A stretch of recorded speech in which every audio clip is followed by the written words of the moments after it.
The day my father, in a fit of righteous fury fueled by my new stepmother's crocodile tears, threw me out of the house, the sky was a brilliant, almost mocking shade of blue. I was officially 18, an adult in the eyes of the law, but in reality, I was just a girl with a penchant for sarcasm and an impressive collection of vintage band t-shirts. My worldly possessions were hastily stuffed into 2 trash bags, which, I noted with a grim sense of irony, were the heavy-duty kind with drawstrings. At least my father cared about the structural integrity of my impromptu luggage. It all started, as most domestic tragedies do, with a woman. Not just any woman, but a life coach and holistic wellness guru named Serenity. Yes, you read that right. Serenity. She was barely 10 years older than me, with a wind chime laugh and the kind of wide-eyed innocence that usually only exists in animated Disney films. My father, a man whose idea of spiritual enlightenment was finding a forgotten $20 bill in his coat pocket, was utterly smitten. He'd met her at a corporate retreat that was supposed to teach middle-aged executives how to unlock their inner wolf.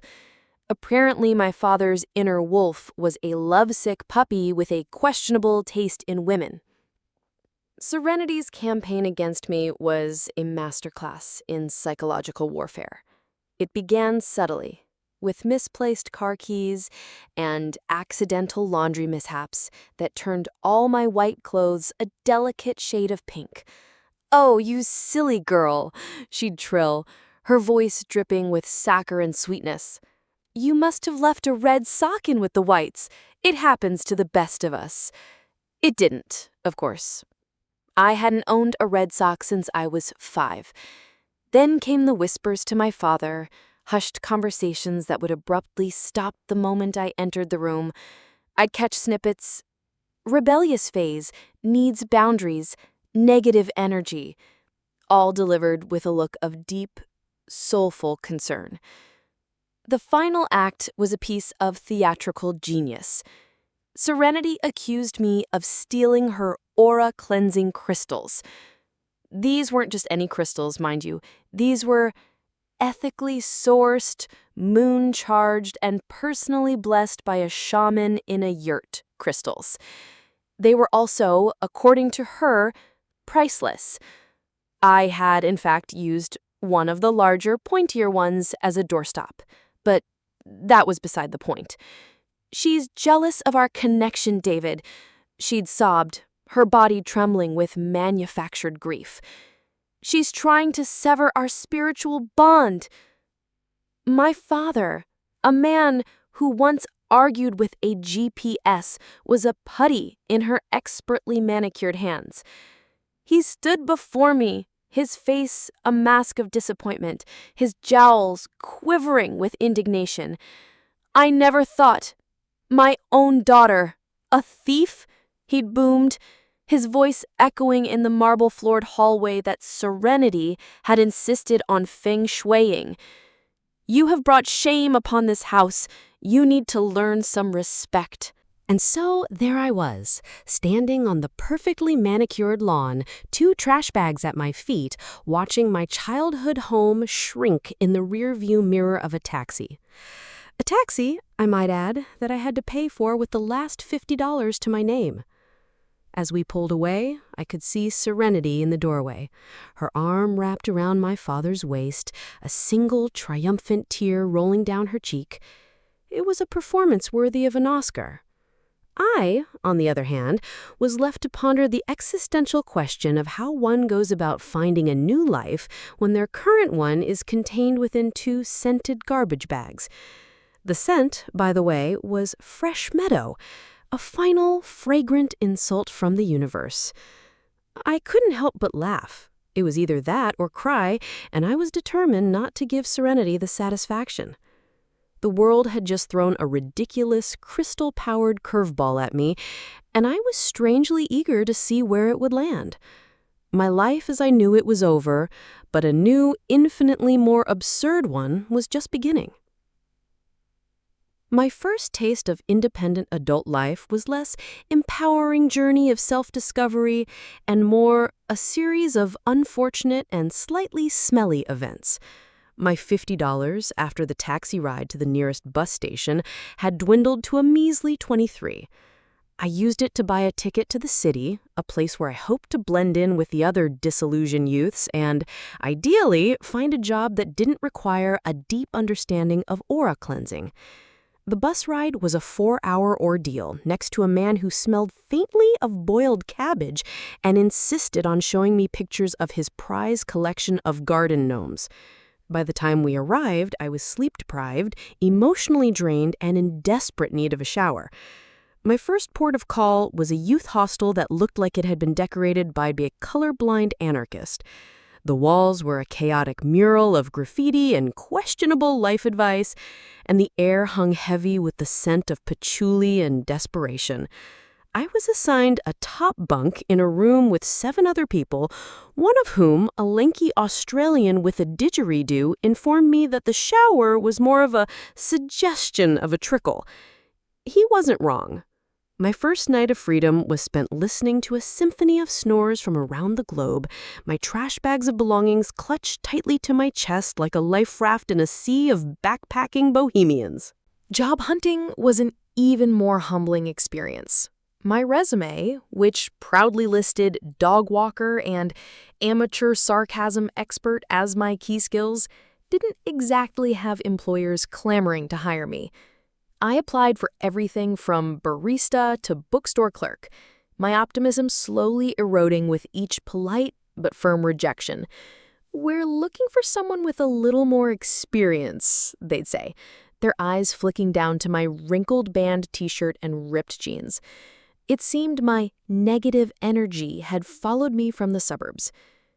Just as I was starting to think that living in a cardboard box might be a viable career move, I stumbled upon an ad for a personal assistant to a creative visionary. It was vague, pretentious, and probably a scam, but I was desperate. The interview was held in a loft apartment that was so minimalist it was practically empty.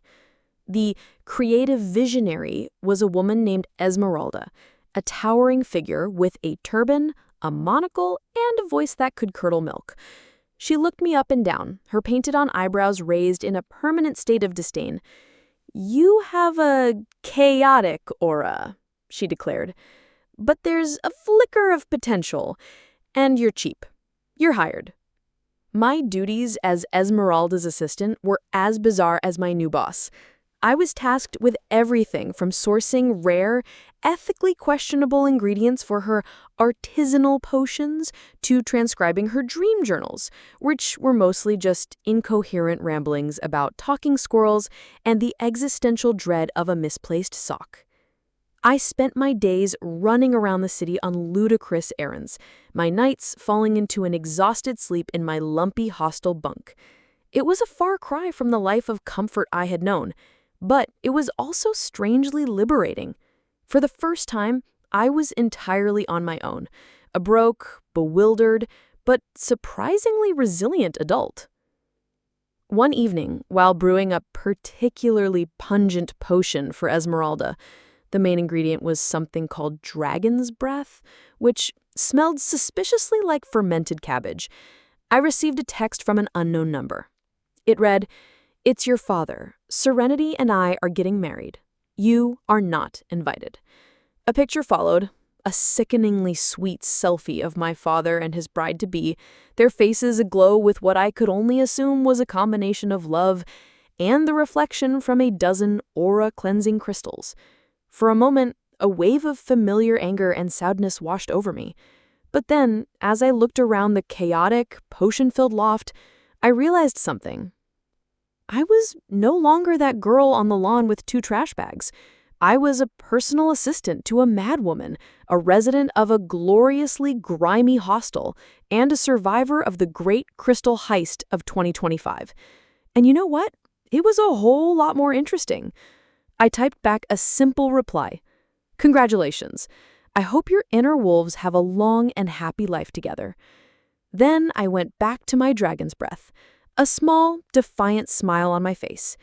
The joke, I was starting to realize, was on them. Life with Esmeralda was a whirlwind of eccentric demands and existential ponderings. One day, I was tasked with finding a specific shade of blue paint, the color of a forgotten memory, for her latest masterpiece. The next, I was meticulously organizing her collection of antique thimbles by their emotional resonance. It was a job that defied all logic, but it paid the bills, or at least it paid for my bunk at the hostel and a steady diet of instant noodles. I was slowly, painstakingly building a new life for myself, one bizarre errand at a time. My father and Serenity, meanwhile, were living out their own version of a fairy tale, a grotesquely modern fairy tale filled with juice cleanses, couples yoga, and an endless stream of social media posts. They'd bought a new house, a minimalist monstrosity of glass and steel that looked more like a high-end asylum than a home. Their wedding was an intimate affair held at a wellness retreat in Bali and documented in excruciating detail on Instagram. There were pictures of them meditating on a beach at sunrise, their faces contorted in expressions of serene bliss.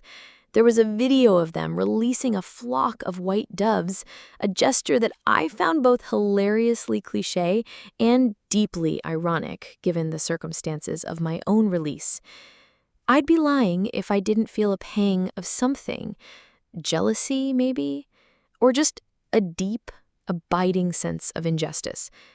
While they were sipping coconut water and finding their inner peace, I was trying to explain to a skeptical shopkeeper why I needed to buy a single, unblemished peacock feather at 3 in the morning. But with each passing day, the anger and hurt began to fade, replaced by a kind of detached amusement. My father and Serenity weren't just characters in my tragic backstory. They were a source of endless, unintentional comedy. The turning point came in the form of a late-night phone call. It was my Aunt Carol, my father's sister, a woman who had always been my staunchest ally. "You're not going to believe this," she said, her voice a mixture of outrage and barely suppressed laughter. "Your father and Serenity, they're starting a cult." It wasn't a cult in the traditional sense, of course. There were no Kool-Aid-fueled mass suicides or bizarre rituals involving sacrificial goats. Now, this was a 21st century cult, a lifestyle brand, a wellness community called the Path of Luminous Authenticity. And at the helm were my father and Serenity, now rebranded as David's Sun and Serenity Moon, spiritual guides for the lost and wealthy. Their teachings were a hodgepodge of New Age nonsense and corporate buzzwords, a spiritual salad of cosmic energy, vibrational frequencies, and the power of positive manifestation. They offered workshops on everything from conscious uncoupling to manifesting abundance through artisanal cheese. They sold a line of merchandise that included aura-balancing tote bags, chakra-aligning yoga mats, and, of course, a new and improved line of ethically sourced, moon-charged, and personally blessed by David's Sun and Serenity Moon crystals. It was ludicrous. It was outrageous, and it was, I had to admit, kind of brilliant. My father, a man who once thought namaste was a type of pasta, was now a self-proclaimed guru dispensing wisdom to a flock of gullible disciples. And Serenity, the woman who had orchestrated my exile with the skill of a seasoned con artist, was now a revered spiritual leader. I should have been furious. I should have been consumed with a desire for revenge. But as I scrolled through their perfectly curated website, a different emotion began to bubble up inside me. Inspiration. If they could build an empire on a foundation of lies and overpriced crystals, then what was stopping me? I looked around Esmeralda's loft, at the bubbling potions and the half-finished canvases, at the beautiful, chaotic mess of my new life. An idea, a glorious, audacious, and slightly unhinged idea, began to form in my mind. The game, as they say, was on. My counteroffensive began not with a bang, but with a blog. I called it The Path of Brutal Honesty, a satirical takedown of the wellness industry and, more specifically, the luminous authenticity of David Sun and Serenity Moon. I wrote about my experiences with Esmeralda, framing her bizarre requests as a form of guerrilla self-care. I shared my tips for surviving on an instant noodle budget, rebranding it as a minimalist culinary journey. I even wrote a scathing review of a new, trendy brand of aura-cleansing water, which I revealed to be nothing more than tap water with a fancy label and an astronomical price tag. To my surprise, the blog took off. People were drawn to my sarcastic, no-nonsense approach to the often pretentious world of wellness. My follower count grew, and soon I was being invited to speak at events, to share my unfiltered perspective on a stage. I was no longer just a broke, disgruntled ex-daughter. I was a truth teller, a guru of the real, a role I found both ironic and deeply satisfying. The more my own star rose, the more David's sun and Serenity Moons began to dim. My blog posts, which often went viral, were a constant thorn in their side. I never mentioned them by name, of course. I didn't have to. The parallels were obvious to anyone who was paying attention. Their followers began to dwindle, their workshops were poorly attended, and their line of chakra-aligning yoga mats went on clearance. The final blow came in the form of an exposé, a meticulously researched article by a well-respected journalist. It turned out that Serenity Moon had a history of similar scams, a trail of broken hearts and empty bank accounts left in her wake. And my father, David's son, was not his first wealthy, impressionable disciple. The article, which featured anonymous quotes from several of her previous victims, was a devastating indictment of their entire enterprise. The path of luminous authenticity, it turned out, was a path of luminous fraud. The fallout was swift and spectacular. Their empire crumbled overnight. Their followers abandoned them, their business partners sued them, and the media had a field day with the story of the fallen gurus. My father, stripped of his spiritual moniker and his ill-gotten gains, was left with nothing but a mountain of debt and a closet full of useless crystals. A few weeks after the scandal broke, he called me. He was contrite, apologetic, a broken man. I was a fool, he admitted, his voice thick with regret. She blinded me. He asked if I would consider coming home, if we could start over. And this, dear reader, is where the story takes its final unexpected turn. I agreed to meet him not at our old house, which was now in foreclosure, but at a neutral location, a small, unassuming cafe in the city. He was waiting for me, looking older and more tired than I had ever seen him. He launched into a long, rambling apology, a litany of his mistakes and regrets. I listened patiently, and when he was finished, I smiled. "It's okay, Dad," I said. "I forgive you."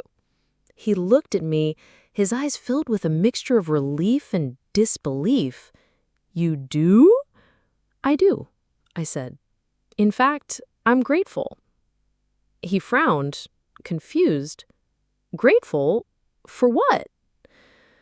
I took a sip of my coffee and leaned forward, my voice dropping to a conspiratorial whisper. "For the story," I said. "It's gonna make a great book." I then slid a contract across the table, a publishing deal for a memoir titled My Father the Guru, A Tale of Crystals, Cults, and Coming of Age. His name was listed as a co-author. His jaw dropped. He stared at the contract, then back at me, his mind clearly struggling to process this new reality. You planned this? I winked. Let's just say, I said, that sometimes the best revenge is a 7-figure book deal. And as I watched the dawning comprehension on my father's face, a look of pure, unadulterated shock, I couldn't help but laugh. The joke, it turned out, was on everyone. And I was the one who was going to have the last and most lucrative laugh of all. The path of brutal honesty, it seemed, was also the path to becoming a best-selling author. Who knew?